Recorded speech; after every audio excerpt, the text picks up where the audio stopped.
रहीमन धागा प्रेम का, मत तोड़ो चटका।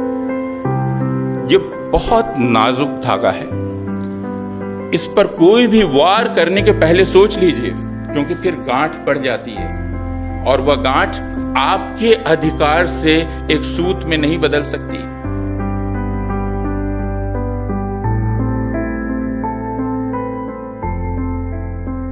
कबीर क्यों चैलेंज करते हैं और क्यों कहते हैं कि पोथी को क्यों चैलेंज करते? वो ये कह रहा है कि आप पोथी पढ़ पढ़ के मर जाइए, कुछ नहीं होगा, लेकिन अगर आप ढाई अक्षर प्रेम का पढ़ लें तो आप दुनिया को बदल सकते। इस यानी प्रेम को उतना ही पावरफुल मानना जितना कि ज्ञान है, यह मुझे लगता है कबीर का एक क्रांतिकारी आविष्कार है।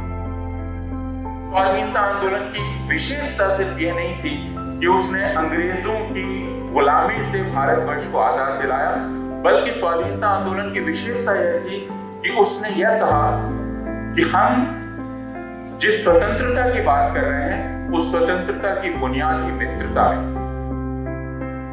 हिंदुस्तान बना है, ये एक समझौते पर बना है जिसके दो बुनियाद के पत्थर हैं। एक कि मुसलमानों को और ईसाइयों को बिल्कुल बराबर का हक हासिल है, तादाद कितनी भी हो। दूसरा रिजर्वेशन, जो पूना पैक्ट से फॉलो करता है, और आप अगर दोनों पर चोट करते हैं तो हिंदुस्तान खत्म हो जाता है।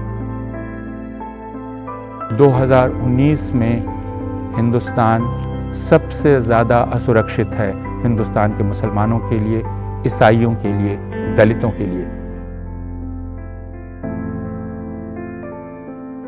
गांधी के आखिरी दिन किस तरह गुजरे?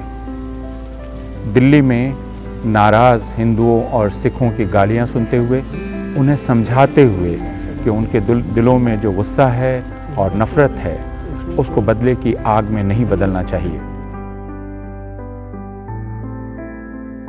I don't think there is anything called necessary violence, because if you accept this logic, then it applies to all situations, not only to class struggle.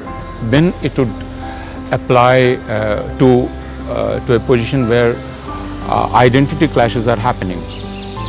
And I think that my identity is pristine, and it has a privilege over your identity. And therefore my violence is a necessary violence. So this whole idea of necessary violence is bogus. Delhi police चौंकाने वाले खुलासे कर रही है। जांच के दौरान पता चला है कि दिल्ली यूनिवर्सिटी के एक प्रोफेसर ने दिल्ली दंगों में बड़ा षड्यंत्र रचा था। दिल्ली दंगों का प्रोफेसर ने पढ़ाया दंगों का पाठ। गांधी के मारे जाने के 70 साल बाद अगर यह हिंदुस्तान है जो हमने बनाया है, तो फिर हमें गांधी के जन्म का जश्न मनाने का हक क्या है?